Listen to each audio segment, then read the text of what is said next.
Odisha, a land of exotic natural beauty and splendor, with green forests and colorful wildlife.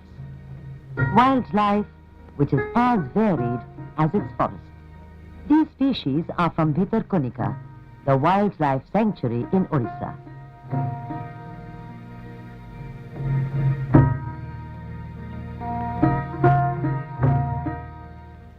To reach Bhitar Kanika, first, a motor drive to Chandbali, some 200 kilometers north of the state capital Bhubaneswar. The wildlife sanctuary is situated in the Brahmini-Baitarini Delta area. This picturesque location, with its mangrove forests crisscrossed by rivers and numerous creeks, provides an exciting experience for all wildlife lovers. A 1.5-hour boat ride from Chandbali takes one to the confluence of the rivers Brahmini and Baitarini at Nalitpatia Durgapur, and then an hour's motor launch ride takes one to Dangmal, the gateway to Bhitar Kanika Sanctuary. Dr. Chandrasekhar Kaur, the research officer at Bhitar Kanika. Bhitar Kanika has vast mangrove forest areas, which in its extent is only second to the Sundarbans of West Bengal. The flora and fauna and biotic diversity of Bhitar Kanika are unique in comparison with other such mangrove forests in India. Mangrove forests are found along the sea coast, on muddy soil, which is permanently wet with salt water and submerged during every tide. Bhitar Kanika Sanctuary, with an area of 672 square kilometers, was created in 1975. Vegetation here is especially adapted to survive in salty mud, with their still fruits or breathing roots.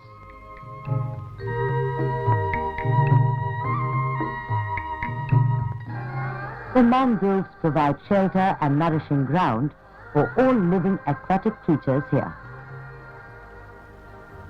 Their fruit have great medicinal value. The unique environment and ecological parameters of this region in a deltaic setting is an ideal habitat for migrating birds and estuarine crocodiles which live in salt water. Availability of nesting facilities and ample food supplies attract many kinds of birds to Bhitar Kanika. Pythons and king cobras are found in large numbers. Varieties of crabs in many sizes and colors. Micro and myofauna are found in abundance.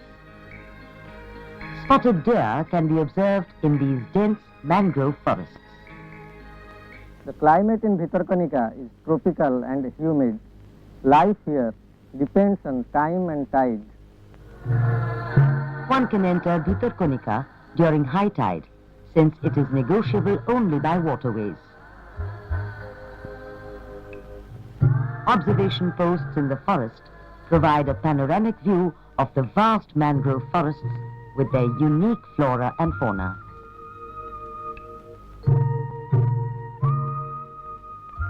During low tide, which occurs once in 6 hours, the creatures living in the rivers and creeks can be seen on the shore. Prominent amongst them, the estuarine crocodile, a pleasure to watch, but not to reach. Some of them are more than 20 feet long. Large breeding-size estuarine crocodiles in real wilderness are found only at Bhitar Kanika. Here in Bhitar Kanika, we have a saltwater crocodile research and conservation center at Dangmar, where we are rearing the estuarine crocodiles in captivity. Saltwater crocodiles, during their infancy, they prefer to remain in groups, but when they become adult, they remain highly territorial. White crocodiles are also found here, though their number is very small. To enjoy Bhitar Kanika fully, one must have a motor launch at one's disposal.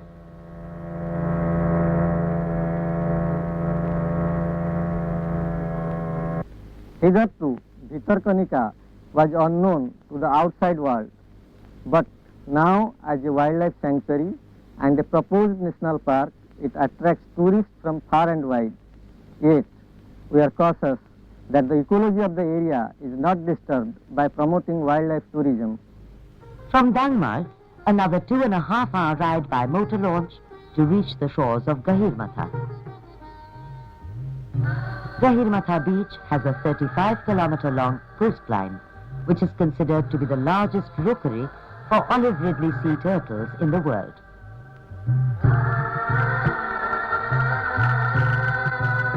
Dr. Priyambada Mohanty Hejmadi, who has done considerable research on olive ridley sea turtles, says, Gahirmatha area in Bhitar Kanika Sanctuary is the largest nesting place for olive ridley sea turtles.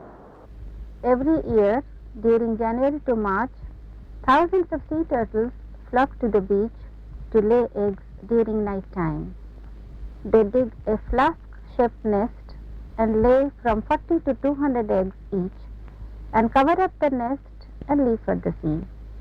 Because these animals are endangered, we are incubating some of the eggs and hatching them in the laboratory. The eggs hatch out in around 60 days, and these hatchlings or baby turtles come up to the surface and migrate to the sea.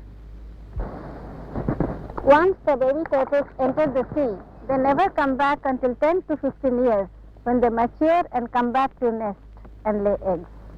The place of hatching is always imprinted on the baby turtles, and therefore they always come back to the place for mating and nesting in the same place of their hatching. This may be the reason for their large-scale migration to Bhitar Kanika area. It is important to know that we have discovered that the sex of this animal can be manipulated by incubation temperature. Cold temperature leads to the development of males, and high temperature leads to the development of females only. We conduct research to get valuable information on growth, behavior and biology of the olive ridley sea turtles. In the complex web of Bhitar Kanika's fragile ecosystem, man's interference has already started and is steadily on the increase.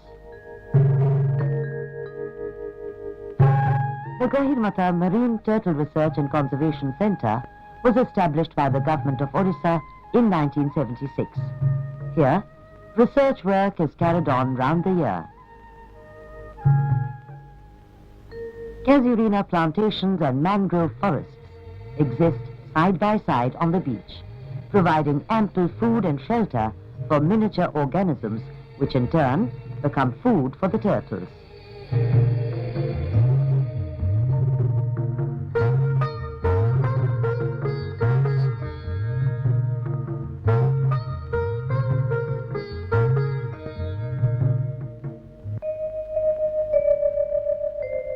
The Chief Conservator of Forests Wildlife Odisha, Mr. C.S. Dani. Mangrove forest of Bhitar Kanika is a unique ecosystem of this country. Bhitar Kanika Sanctuary is going to be shortly declared as a national park. All efforts are being taken for preservation and maintenance of this fragile ecosystem is flora and fauna. A day's excursion from dawn to dusk, from Chand Valley to Gahirmatha via Dangmal, is a memorable experience that no nature lover would care to miss.